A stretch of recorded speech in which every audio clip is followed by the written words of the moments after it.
Hey guys, welcome to Ecosystem Session. We have Connor.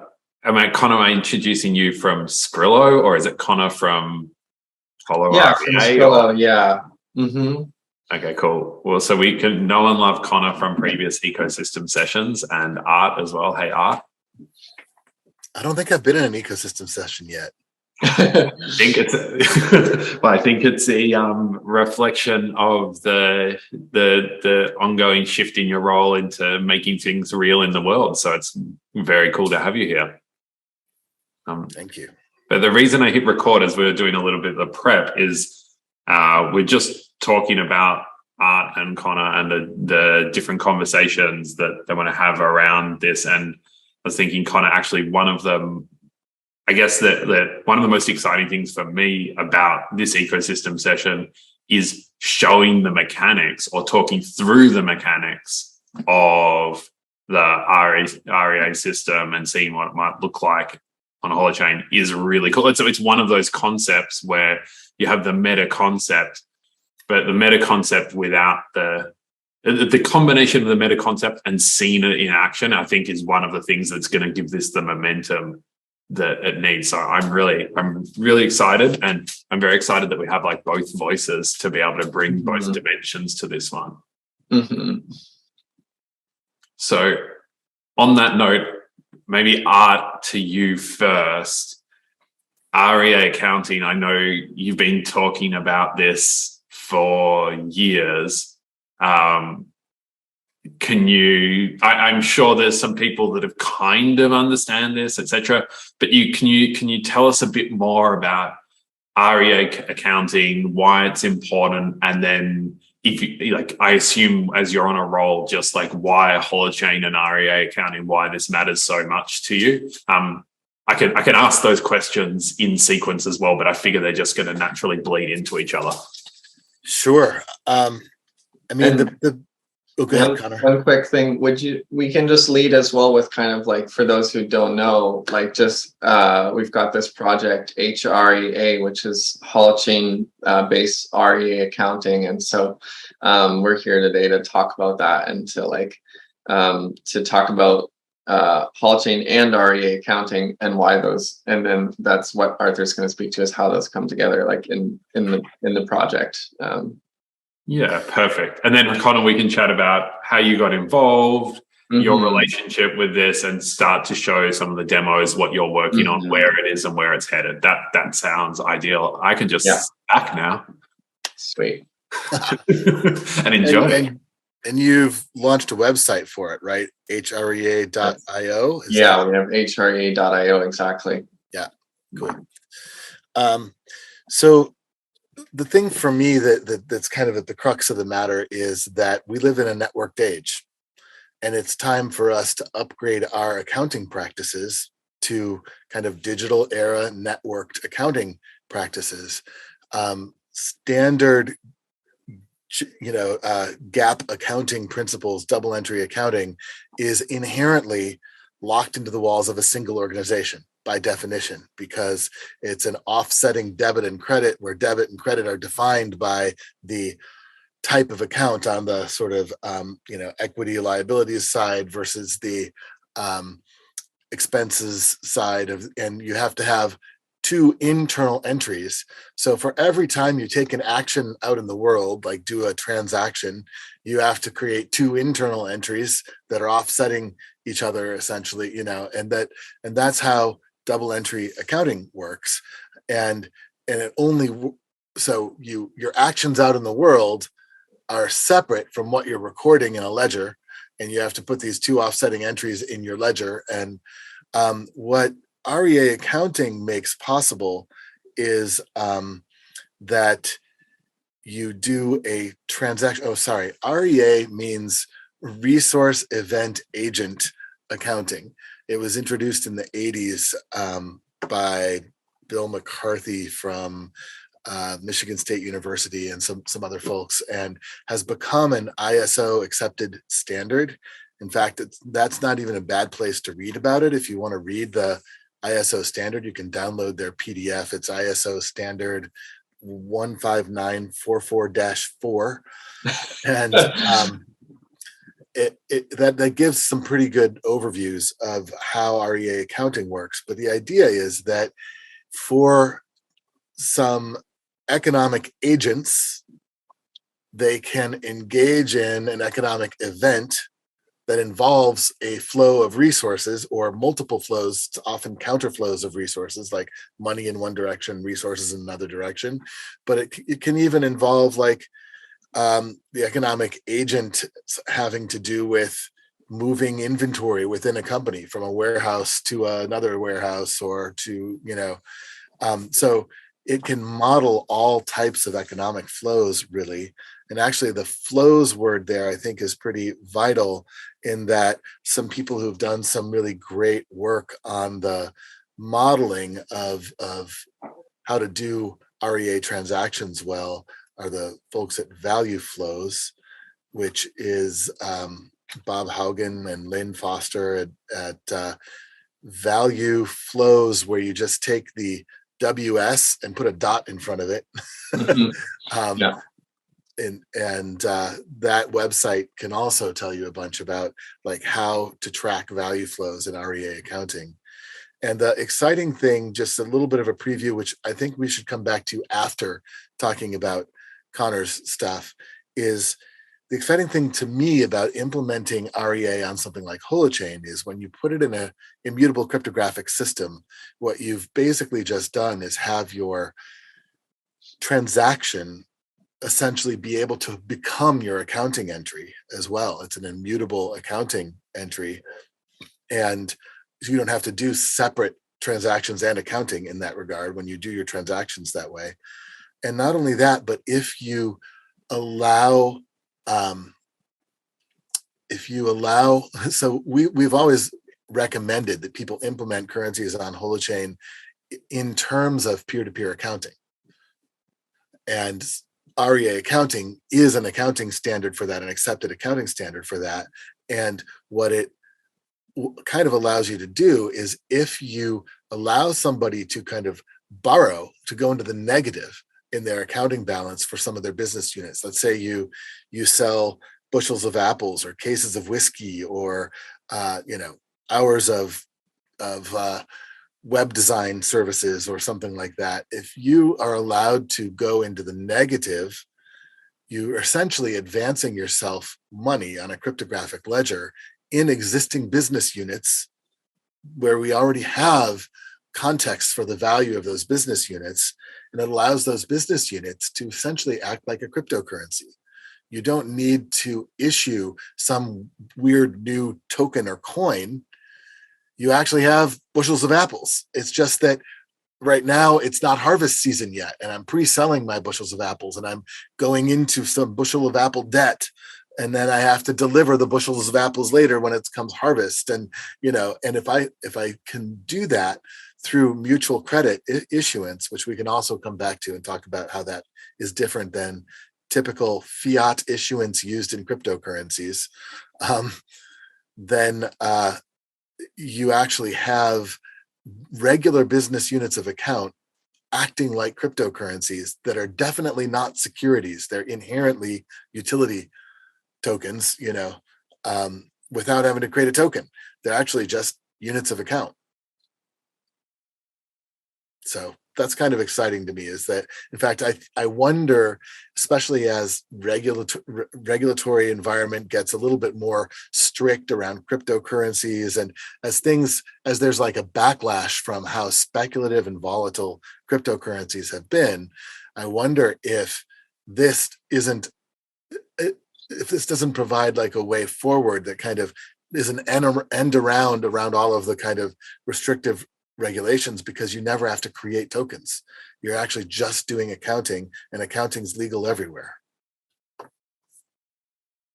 And I really like the concept of the sort of integration between the system of transactions and the system of accounts, because what we've seen, like, we run a small business, and what we've seen is that the sort of the linkages between kind of metadata, that when you're trying to create like accounting, when you're doing accounting, it's very it's a very kind of fragile system in the sense that it's very like siloed off from everything else. And like, for example, like when you see transactions appear on your, like, your credit card or anywhere, it just like says like a little, like there's like a little line that says like who billed you or that kind of thing. And it's like, it's usually something like difficult to parse, like THC co or something like that. Just like some, a couple like acronyms, and that's the whole description of who exactly billed you, or was that kind of and so you end up with this like weird thing where you're like, what was that transaction again? And there's no link between our version of that transaction and someone else's version of that transaction. And so you're trying to kind of recreate this metadata, and you're adding like descriptions into your accounting system manually, saying this was this purchase at this place on this date, and all of that's just going into a random open free-form text input field. And that's like, and then you're supposed to be able to search and filter through those things after the fact, and it's pretty clunky. So so it's very interesting to think about building a system of accounting that the thing that I've learned recently, like using and about the value flows design, is that it's basically a graph model. I mean, you could build it in a relational database, but it's very suitable to being a graph database and a graph model. It's intrinsically a graph model. And the cool thing about the graph model and then the graph sort of APIs that relate to that are that you can really easily reach through some kind of transaction and kind of trace the edges of that transaction into the linked metadata. For example, the agents in the resource event agent, you can really easily go from, okay, my economic event, which is basically my ledger or my accounting, contains references to agents, economic agents. And so I leap from my event to my agent, and the agent is an explicit record in the system as well. And so I have like a really nice flushed out sort of profile or metadata about the agent associated with the economic event. And so you have a much richer metadata graph to kind of traverse and to explore and to like maintain, what I'm thinking of as sort of context for everything, context for your accounting. There's more context. The data is embedded into context again, which makes me think of kind of like, it's probably not the fullness of the notion of what Nora Bateson means when she says warm data, but it's at least sort of like in that spirit of warm data, recontextualized, transactions recontextualized, which makes sense when you talk about the networked age accounting, Arthur, like recontextualized, woven into the graph of reality, or woven in with, the other parties, that kind of thing. I think there is something though on the flip side that I'm still kind of trying to evaluate, which is, of course, the double entry accounting is good for privacy. And so figuring out how privacy works in the hREA kind of networked accounting model I don't think it's a fully open question. I think it's like there's some answers and some leads and stuff, but figuring out which metadata you can sort of expose safely, and which ones should be obscured or that kind of thing. That's probably a design patterns thing that's going to need to be experimented into and find the best practices. Do you have any prior thinking on that, Arthur? Yeah, a little bit, but I want to actually connect what you said first about the graph database thing. Part of why hREA sort of so naturally wants to map onto Holochain is because that's what Holochain is. It allows you to build a graph database with entries and links. So it's a really natural thing where you both have a signed chain as well as a graph database. And so it translates very readily into the Holochain medium. And then as far as what you're saying, certainly in today's world of competitive markets and competitive pricing and, things where, you may not want other competitors in your supply chain to see things about, the volume of transactions you're having at what price between parties. There's data that there's concerns about privacy of, and it depends, I think, on this thing that I was talking about earlier a little bit about, like, are you sort of sneaking a cryptocurrency into your accounting by allowing people to borrow? And it's kind of like, if you're allowing people to borrow, you may need some higher transparency to show you're good for it. If you are not, if you're really just doing accounting, then you can, again, in Holochain, we have private entries. You can create private entries in your chain, and you can see that a transaction happened, but you can't see the content of the transaction. And then later, you can selectively expose the private data in the context in which you need to do that. And so it still has to come out to the same hash. So you can't fake what data was in there. You know that was the data that was in that slot. And so you can start playing more with who you selectively expose the data to and who you're accountable to. And the Promise project, promise.co, or was it promise.au.co? The Promise project in Australia with, oh my God, I'm suddenly drawing a blank on his name. Thompson? Or no. He's a CPA and has an accounting company. Why am I drawing a blank on his name all of a sudden? Anyway, they were doing credit clearing, and part of how they were also addressing this privacy thing, and part of what they were doing is basically saying that you could have CPAs in the network that could vouch for the transactions, that would basically audit the transactions and be able to allow for the credit clearing, enable credit clearing, or enable lines of credit. And so you can play with things about having trusted or authorized third parties and they also can't really fake it, because the data is cryptographically immutably, like, signed and hashed, and therefore it leaves a record if they were to try to collude with the people that they're authorizing or certifying, that would have them found out later at some point, So it seems like there's a few options there on the privacy side. Yeah, that's really nice to expand on that a little bit, because I feel like that addresses one of the points of concerns that that can arise from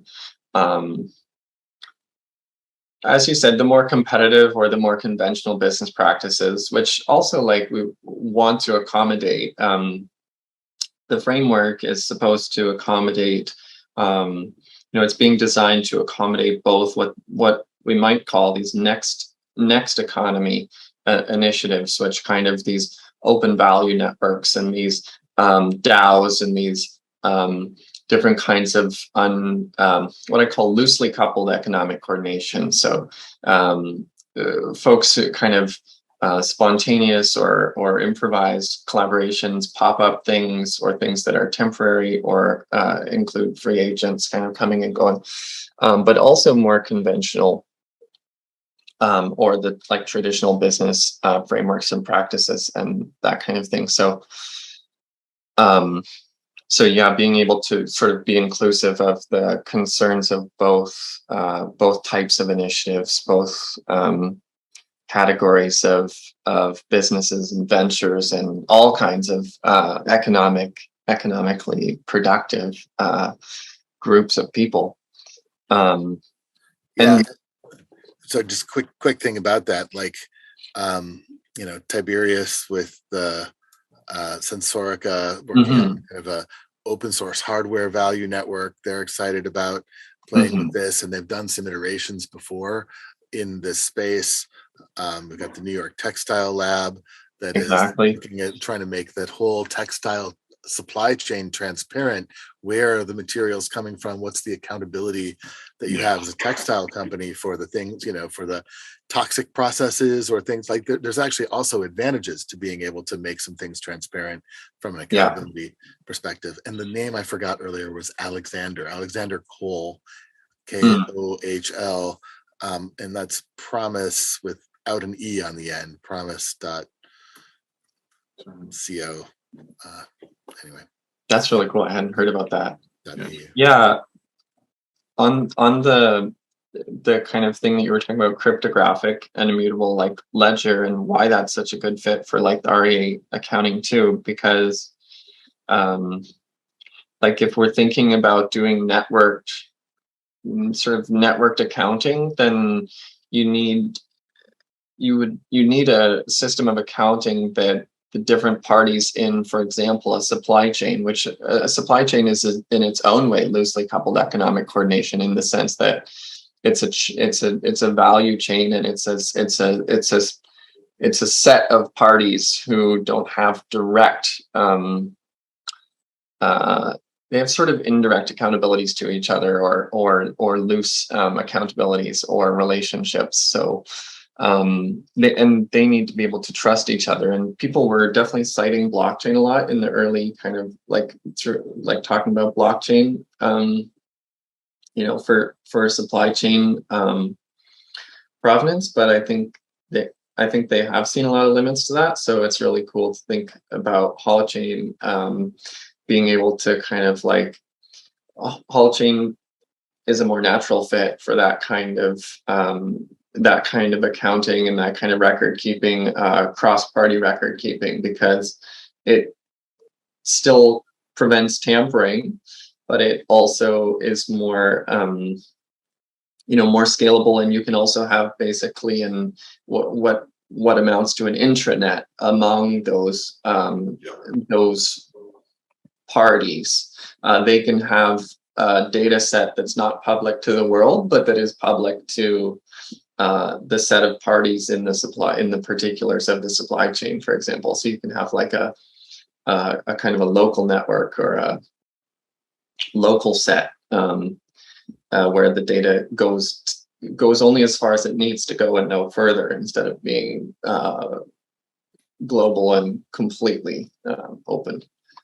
Yeah, I want to make sure we get to seeing the software soon, but I do think that's what's exciting about things like Sensorica and sort of open source hardware network, is that you can have people in the supply chain be in partnership and kind of speculating with each other about future value, and be tracking the past value they've contributed as they've done hardware designs, and somebody's doing manufacturing, somebody's doing design, somebody's and then when those things actually generate sales later, then you can kind of backcast the value and figure out how to prorate who gets what portions of the revenue generated. And so you can actually create collaborative supply chains instead of competitive supply chains.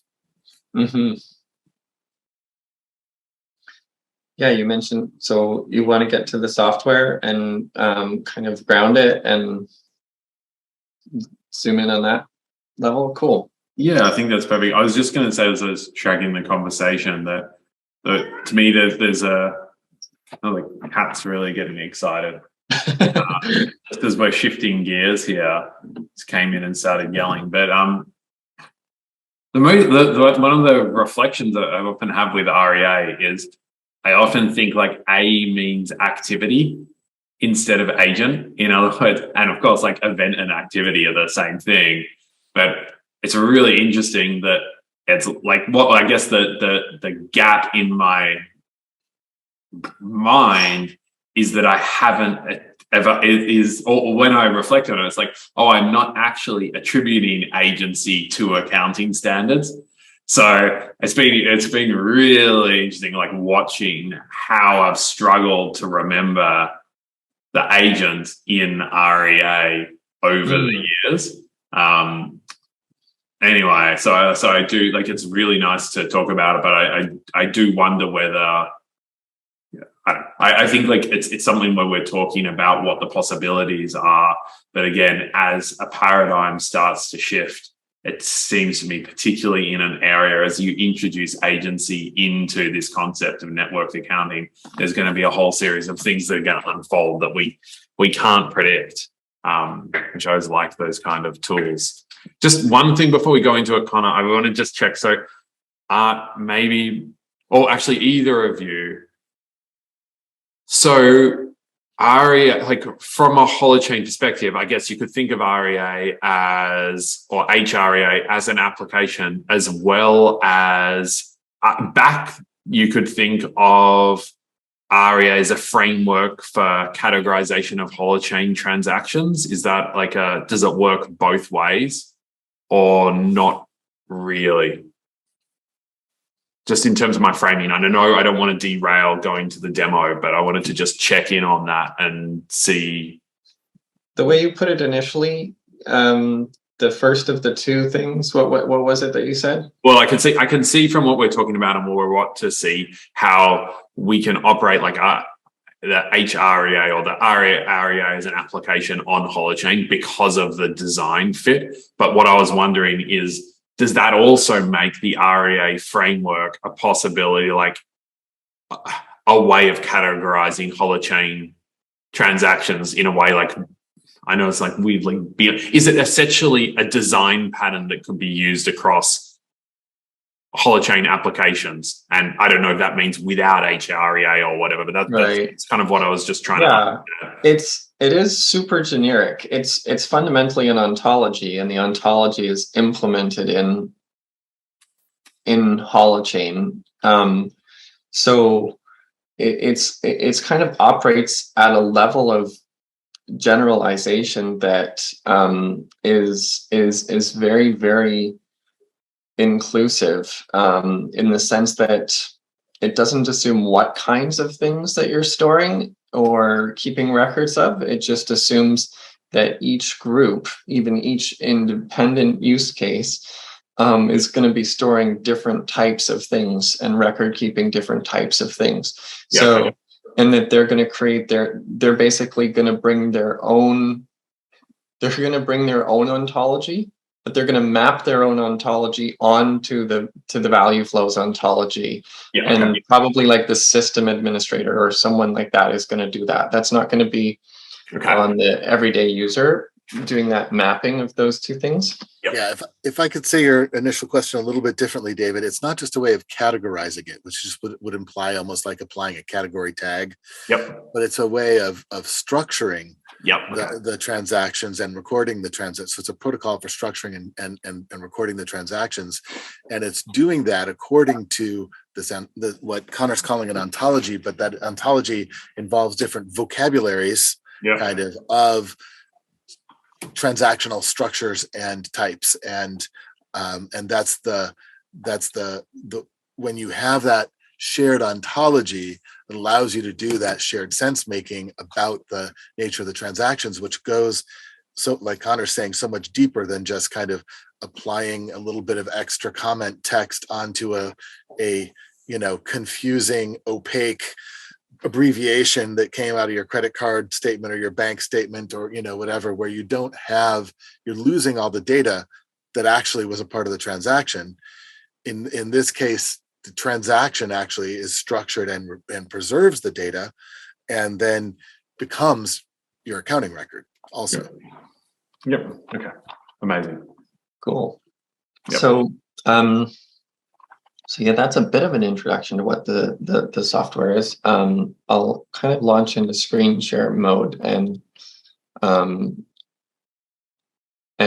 just start out with the website and showing the website so that people can get back to it and access it. And I'm excited today to share for the first time the and make public the information at which is not linked yet from the website, but is going to be linked soon, called docs.hrea.io, and this is going to be the developer documentation page for people to access, for developers to access, and integrate with hREA, and it's going to explain the technical components and explain the APIs, and both provide a couple of tutorials and guide pieces, but also have a reference component.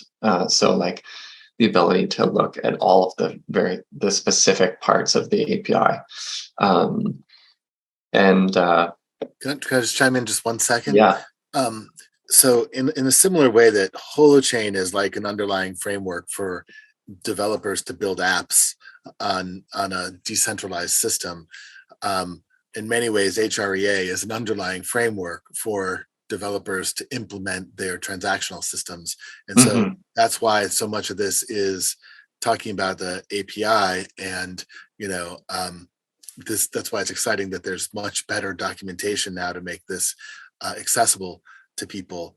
But there's also starting to be some prototype UI stuff. I don't know if you're going to get to that today. Yeah, we're going to put it a little bit into context of seeing it in practice as well. So seeing the combination of what it can do, and the scope and the breadth of kind of what kinds of things you could build with it, but then also a little bit of kind of scratching the surface in a certain area of the system, so that we can ground it and that kind of thing as well. So I want to show. So there are a lot of layers to this, because you've got Holochain, right? And that's like a base layer, and that's the technical framework. It's sort of like the in language that Arthur might also use, it's like the substrate. I think it's kind of like a thing that actually transmits, or it's the medium, not the message. It's where data actually carries, and the networking actually happens, and it actually runs on people's computers. So it's the actual technical infrastructure and the implementation. And so that's why Holochain is the role that Holochain plays as part of this. And then you have value flows, which Arthur mentioned, which is on the level of kind of the conceptual framework that we're building on top of Holochain. And value flows in this it's a specification, and so it's a specification without an implementation. So it's generalized. So, for example, you could implement this in Holochain, or you could implement it in other peer-to-peer frameworks or other non-peer-to-peer frameworks as well. You could have it on Secure Scuttlebutt. You could have it. There is actually another one called Bonfire, who are building one based on the ActivityPub federated data standard as well, that is also based on value flows.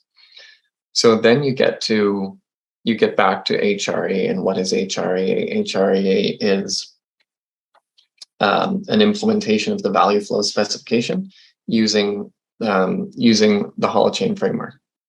And then you get into, okay, but this is also a framework. And so what can you do with this framework? You can build applications. It's a toolbox for building economic applications, systems of economic coordination. So, for example, we've been talking a lot about accounting. So you can fundamentally do accounting, you can do record keeping, you can do actual exchanges. There's mentions in value flows of exchanges and transfers.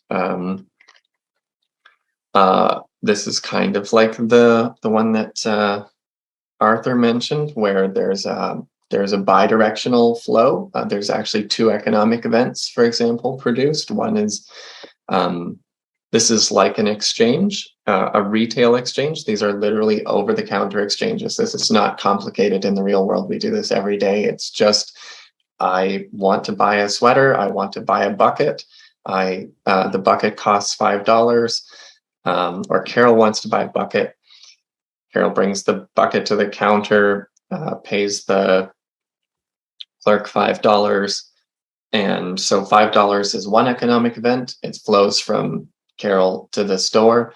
and the transfer of the one bucket is another economic event. The bucket flows, in this terminology, it flows from the store to Carol. So, and this happens under the framework in what in value flows is called an agreement, as in these two economic events they were agreed upon mutually by the two parties, that is the store and Carol, and then they executed the exchange, and the exchange was really in practice just these two economic events.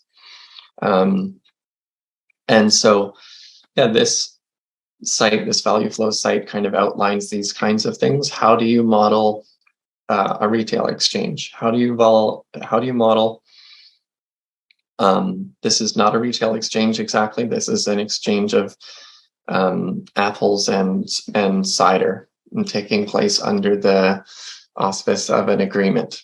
So these kinds of things. That's actually like a transformation, right, of apples into cider. Is it transfer and exchange? I don't know. I think it's like you would think, because it's apples and cider, but I think it's just an exchange. I think you're right. But that's another kind of thing that you can do. You can model, for example, transformations. And so this could be very useful basically in something like enterprise resource planning. And that's a big part of what this software framework is for, is something like enterprise resource planning, in the sense of, let's say that I want to produce so many liters of cider by the end of the year. How many kilograms of apples am I going to need to plan for, to have, in order to produce 10 liters of cider? And that's something like, doesn't have to be enterprise resource planning, but any kind of resource planning. So you're thinking about what kinds of outputs you want, and what kind of inputs you're going to need in order to prepare for that and to be able to produce that. And all of this, every kind of sort of the trickle of value that goes into something to produce a final product, such as 10 liters of cider, you think about all the different things that go into it. There's labor, there's labor that's involved. There's financial costs that are involved. There's physical resources that are involved. And this system of value flows is able to capture in rich detail all of those things, all of those little inputs of labor, money, materials, physical, the physics of things that went into the production. All of those things can factor in and be tracked and traced, and that allows you to do this backwards flowing resource allocation, or profit allocation, profit sharing. You can do the profit sharing of like, oh, okay, we ended up with the 10 liters of cider. We ended up selling the 10 liters of cider. How do we distribute the value that we received in exchange for that? And you can track every input that came into it, what kind of labor, what kinds of materials, etc., and figure out how to distribute those funds. So that's just putting all of this like in to kind of context and practice a little bit. And we start to see things like agreement pop up here. And when we switch back to actually see the technical framework, this is when we translate from the ontology into like the specific details of the framework and how it works on a technical level. And how it works on a technical level is that there's all these things that we call value flows modules. And so basically they're things that you can independently, one of the really cool things about hREA is that it's super modular. So what it means is that depending on your use case, you can basically cherry pick and choose from all the different modules, the ones that are relevant to your use case. For example, I could just pick on agreement, process, and proposal, for example. That might not be a good example, but it's something I could do. If I had the right use case, I could cherry pick those three modules and leave out the rest. But what I want to kind of look at an example of is we've got economic event and economic resource. Those are both under this module called observation. And so that's one of the fundamentals. So economic event is what it's known as within the system, an economic resource. And then you've also got agent. And so fundamentally, to have the hREA foundations of the system, you can just pick agent and observation. And I think you always get measurement because it has units in it, which are also necessary. And so you would pick, let's say, those three. And then you would be able to start doing basic hREA accounting with those three things. So let's take a look at this is still on the level of the API. Okay, so you have these modules here. So let's look at the modules and let's switch to the GraphQL Explorer for a second, which demonstrates that the entire API is operating over GraphQL. And so this relates to the graph model that we were talking about in the beginning. GraphQL is the perfect technical language for building graph APIs because you can basically it's like a query language for your graph. And so you can basically express any kind of query, any data that you want to fetch from the system. You can express it and query for it in relation to each other. And so this is a system that we built for developers to allow them to explore the API. And so let's look at it. Let's clear this. So for example, there's all these queries that we can run, and the queries relate to all of the different modules. We can see the relationship between, for example, action. And over in here, we can see actions here, and we can query for what kinds of actions exist. And if the system is active on my system, which I just want to confirm, then we should be able to run this. Perfect. We just ran a query. This is a live functioning demo. We just ran a query where we ask hREA which actions are available. Actions are the different kinds of things that basically can occur within economic events. So, for example, resources can be consumed, resources can be picked up, they can be dropped off, resources can be cited within economic events, resources can be produced. There's a lot of different kinds of things that can happen. One I'll call attention to is transfer. And that's going to be an important one, a transfer economic event, when we actually switch into, okay, what can we build with hREA? But this is basically to show off the GraphQL, the functional GraphQL Explorer, and this is downloadable today. You can download and run this. Any developer can download and run this. The instructions are in this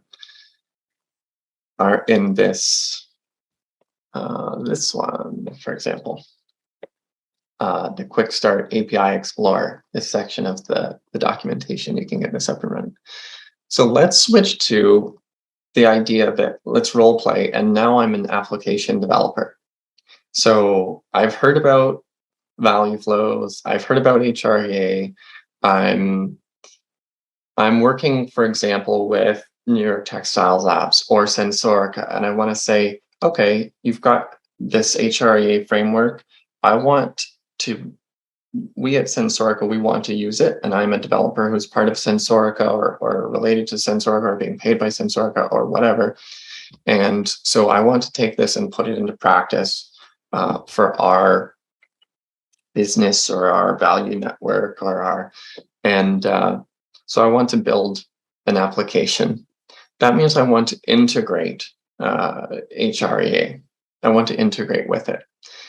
It means I want to install the libraries, and I want to know, how do I ship to production? How do I ship my application?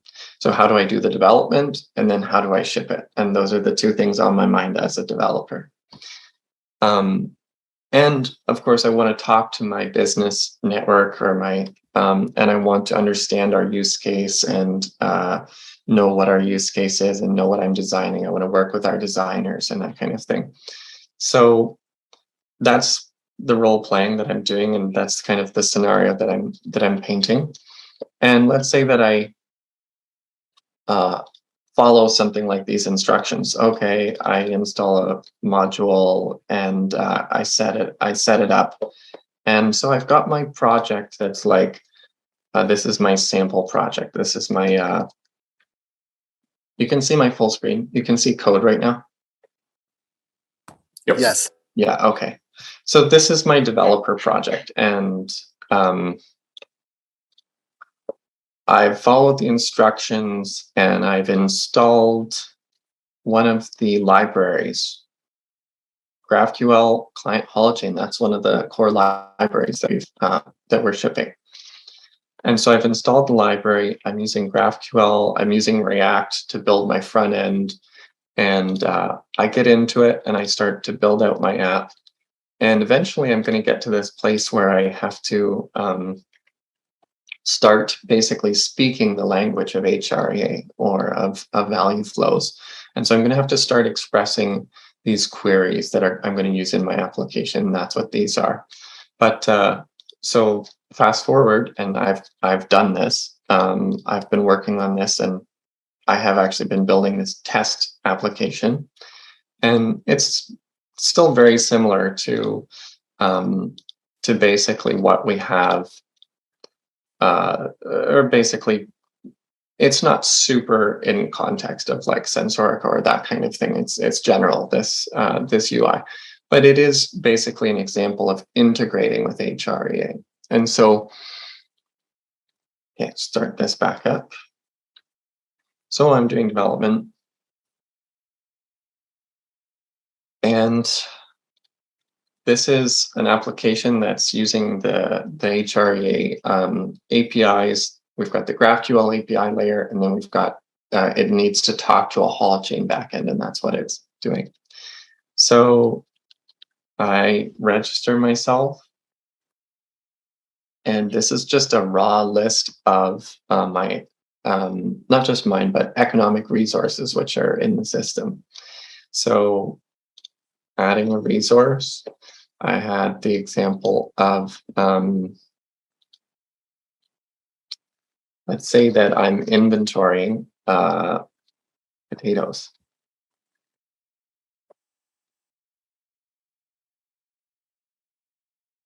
Just to capture an image.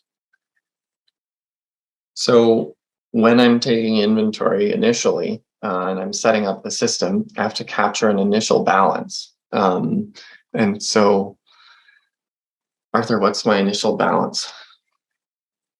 I don't know. Are the units here actually just numbers of potatoes? Uh-huh. But let's say you've got 1,200 potatoes. Okay. Good point. We could be listing here what the units are, and we can actually measure in different units, and that's part of the system as well, is to measure in different units. And so that'd be a fantastic thing to be able to show here. That is part of the system. Cool. So this is creating of this sort of inventory is not always the perfect word to call this, which is why I'm still calling it resources here, because it can be a bit misleading. For example, economic resources occur in the kind of framework, can be inclusive of things that can be measured in all different kinds of units, like we were just talking about. So, for example, I might actually have an account, which is part of my sort of resources. I'm tracking a certain bank account as well as inventory. And so I can see, what's really beautiful is I can see those things right alongside of each other. So for example, this could be this could be like our bank account. And in this case, of You course, should I'm make that probably, in Canadian dollars or US dollars or something. Maybe. yeah, this is like measured in the units of CAD or USD. And then just for fun,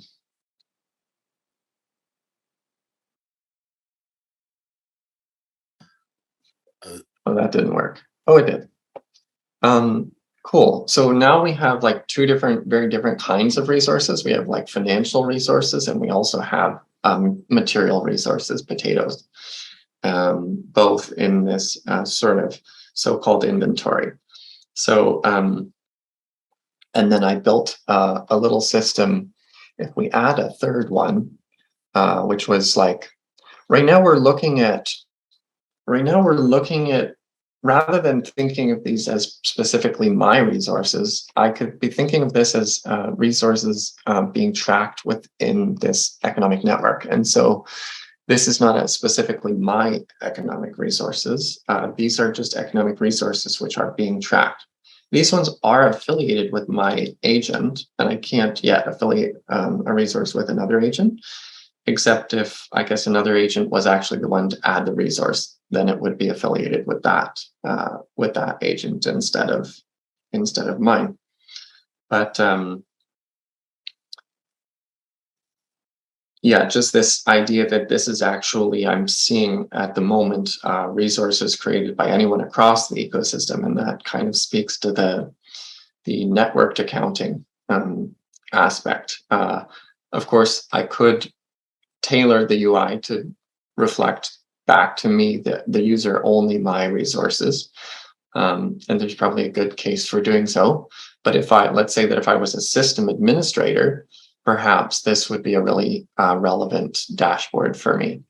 And then, if you want to view it as like a marketplace of things that are available in the network, then mm-hmm. Yeah. Mm-hmm.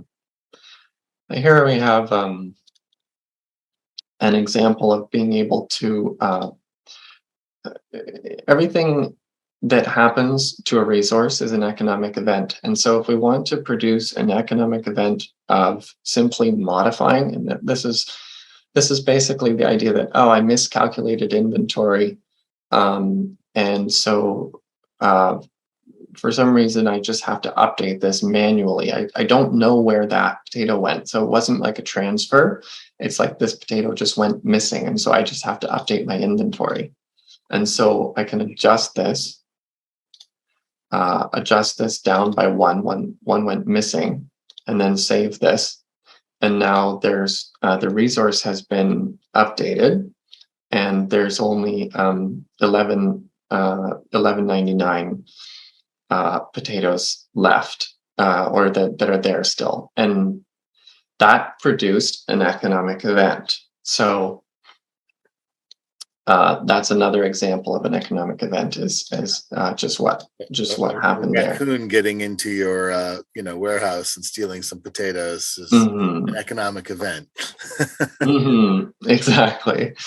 There's another kind of economic event which I mentioned before, which is a transfer. Now, I think in order to do a transfer, we're going to want there to be two resources which are basically measured in the same units. So assuming that this is measured in, let's say, CAD, and CAD are the units of this bank account, we could add another one, which is maybe my other bank account too. And this one only has 100 in it. And let's give it a different image.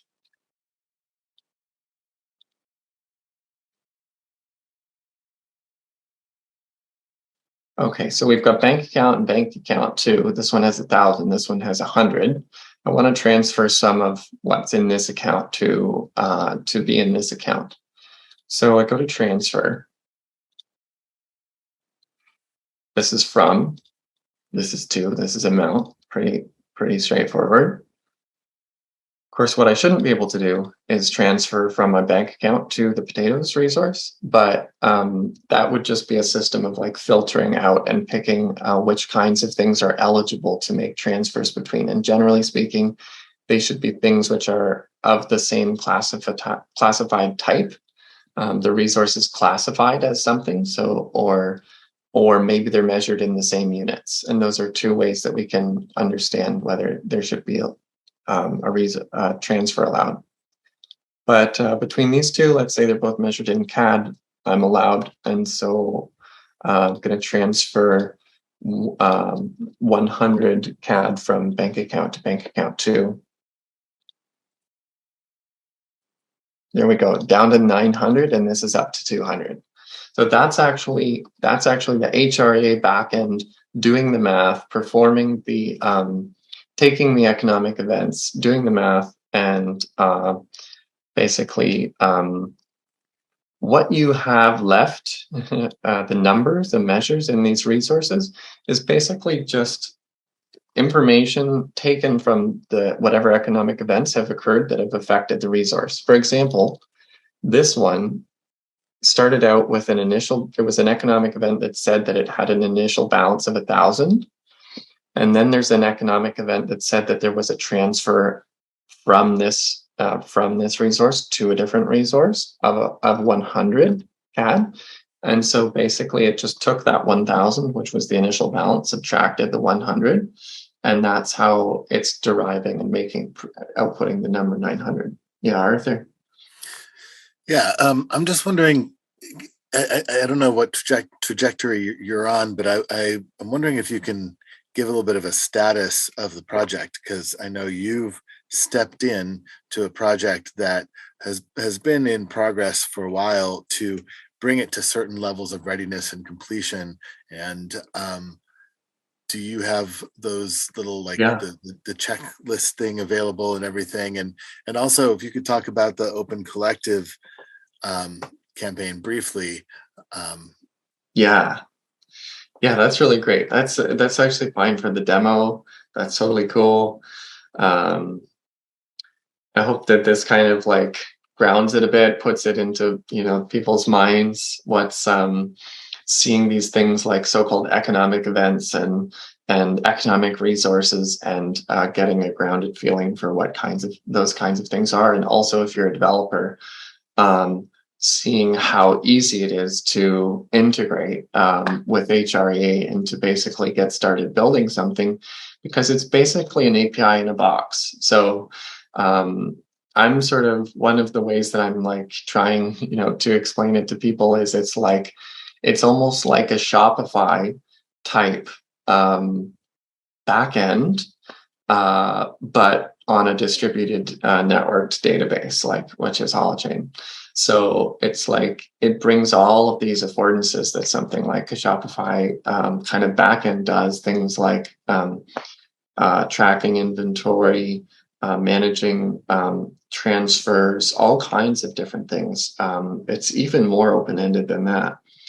And basically, you don't have to build any of the database side stuff. You can just build your user interface. So it's like bring your own user interface, and the APIs are technically very, very feature complete as of right now. So the API is huge. There's a lot of different, as I said, there's a lot of different modules. There's all these different modules, and within each module, for example, there's a couple of different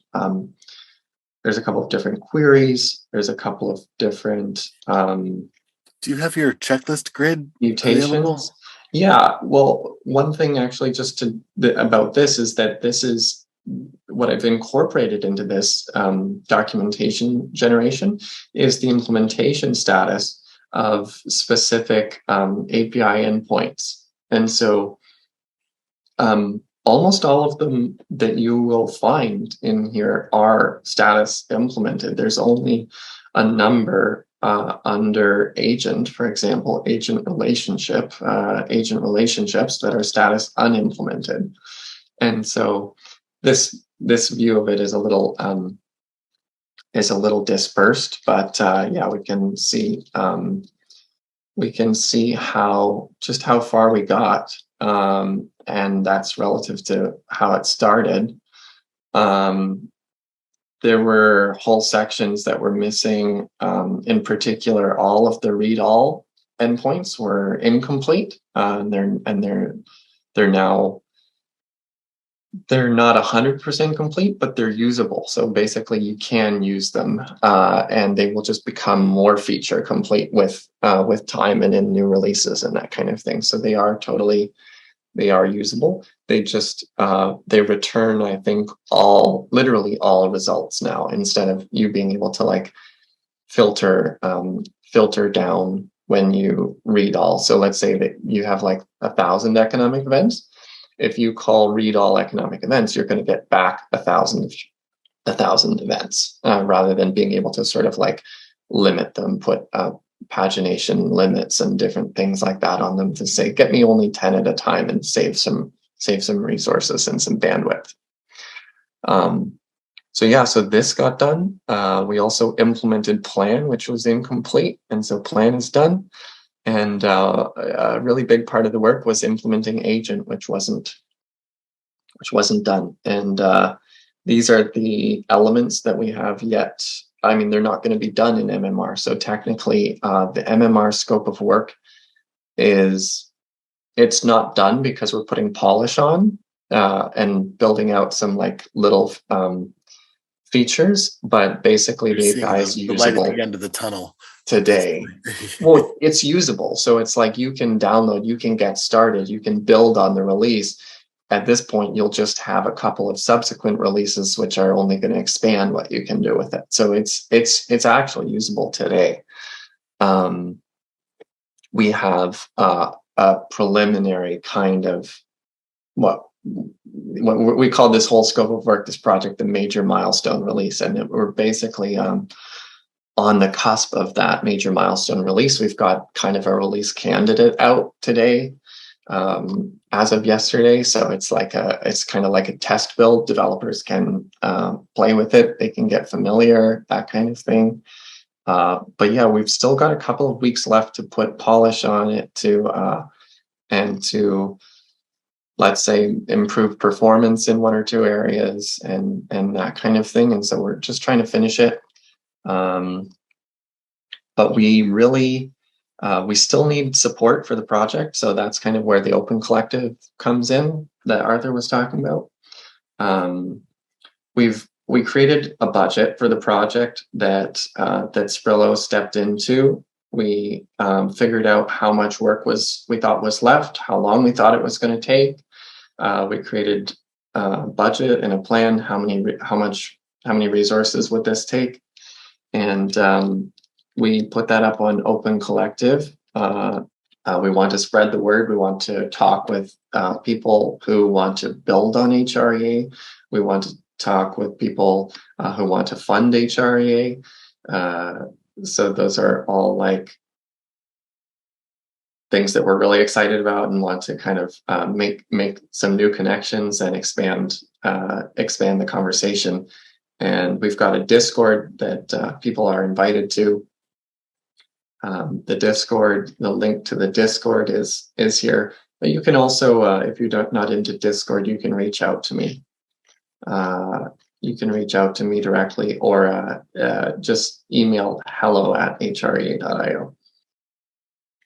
So that's some of the kind of that info. Anything else you wanted to share, Arthur, on those notes? No, it's just that Posby was working on this for a long time, put a lot of really solid design and stuff into it, and it's great to see it now kind of being carried across, like you're saying, this major, I was going to say finish line, but it's not a finish line. It's just a significant milestone because there's more features that are going to be wanted, and and it's also great to see things happening like the play space as an experiment with how can you present this to users, how can they look at the sort of the graph of flows and stuff. I don't know if that's something you've played with yet.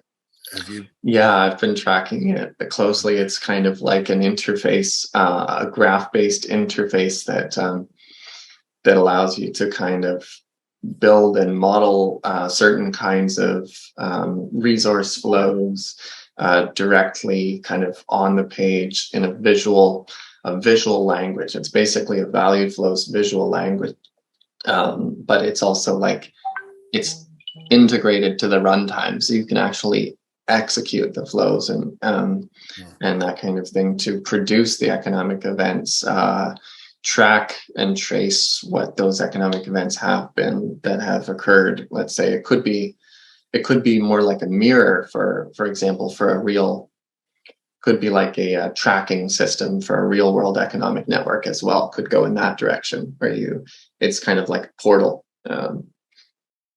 as well. There's a lot of fun things. They're going to be doing a bunch of demos at DWeb Camp this year. They're going to be demoing the play space. Hopefully the play space is going to be integrated with hREA. That's something that's being worked on. Yeah, it's just fun to, I appreciate that you have actually kind of tied up a bunch of these loose ends to make there be a usable chunk that people can start playing with, because I feel like this kind of REA accounting on Holochain has sort of lived in a theoretical potential space for a long time, and it's nice to see it become something people can actually start to play with and say, what would it be like? How much work would it be for us to look at some supply chain things in this space? And that's why I think we have some projects like the Textile Lab, New York Textile Lab, and stuff actually being able to now engage more substantial. They were just starting to build on hREA this last weekend to integrate with it. It makes so much sense. I mean, the thing that's jumping out at me a lot is I spent a lot of time in like end of 2012. So but 2013 to 2016 hacking around with NetSuite, which I think Oracle bought, but it's basically it's like a ERP platform that in theory was designed to straddle the organization and step a little bit into the supply chain, but technical constraints really render that like totally infeasible. However, it was a really good lightweight tool to be able to do multi-jurisdictional organizational accounting with global views and all of those kind of things. So it really, I like even in the visual simplicity of that part of the demo of just having bank accounts and potatoes, etc. But you can see there's the real beginnings of an underlying framework that allows you to make like NetSuite for NetSuite for a group of companies, or NetSuite for a series of producers, or things. Actually, one of the Ubi would be really good. I'll talk to Pete there, but they do community powered farm box setups in the UK, a little bit in Canada and New Zealand. They've been building their tech for like 20 years, but it's something like the REA component would be actually very powerful because they're making small in semi-dynamic supply chain coordination decisions to be able to put together the box set. And it's like, so you can start to see that was very powerful for me. I think Art, as you were saying, just to see it starting to come to life.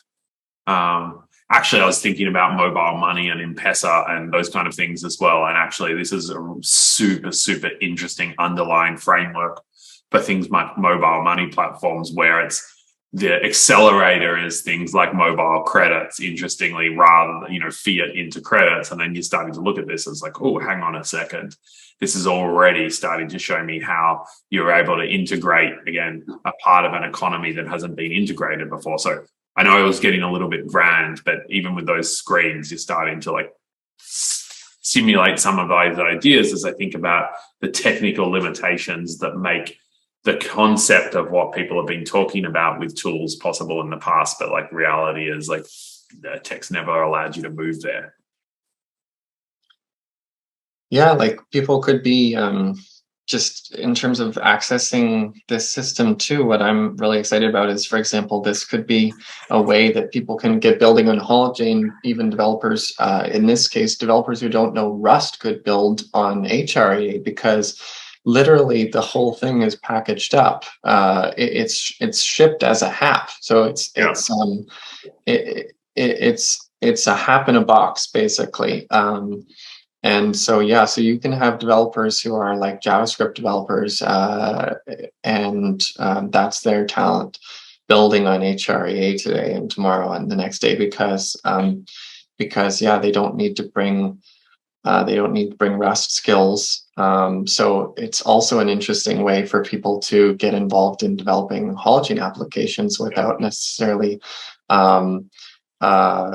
forging into the Rust learning curve right away too. So there's just a lot of possibility in the space of the integration space, what people can build on this, and how easily they can build on it. And yeah,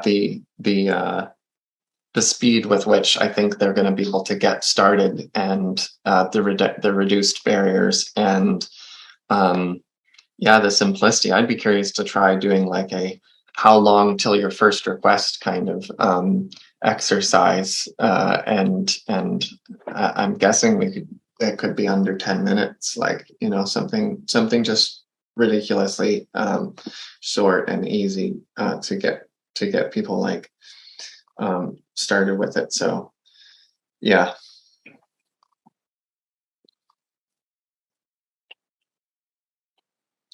Amazing.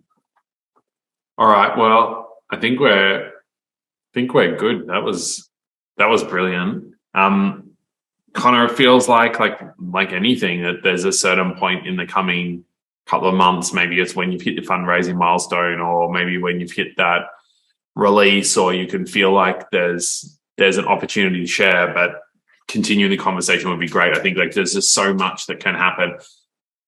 Yeah, it's like the equivalent of what can happen on Holochain can happen on hREA. So yeah, I feel like opening and continuing this conversation a few times in the coming months is going to be really useful, just to stimulate those ideas. And again, hopefully, like everything, put some content out there and some thoughts out there will spark an idea for somebody, and you know.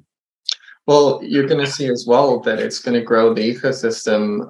For example, you're going to get New York Textile Labs on again, who knows, at some point maybe, or that kind of thing, and they're going to be building on hREA, and so you're going to hear about it from the other side. You're going to hear about how is this, like, what is this doing? What is this in practice? Like, I'm just sort of inside the engine, but it's going to be phenomenal to hear about the people who are integrating with it, and that's going to be another like part of the story that's going to be able to be told. Yep. Oh, super. All right. Well, Connor, thank you so much. Thanks. Great to finally have you on an ecosystem session. Thanks for hosting, David. Thanks for doing this. This is fantastic. My pleasure. Thanks for everyone for watching, and look forward to seeing more from Connor, whether it's, well, not just more from Connor here in this context, but also from Skrilla, I'm sure, in the future, and Art as well. I think, as we alluded to at the start, as Holochain is reaching that level of maturity, hopefully see you in a series of other contexts as well, as we bring some of the other amazing things people are thinking about and building to life. I think it's be great. Cool. All right. Well, thanks everyone for watching.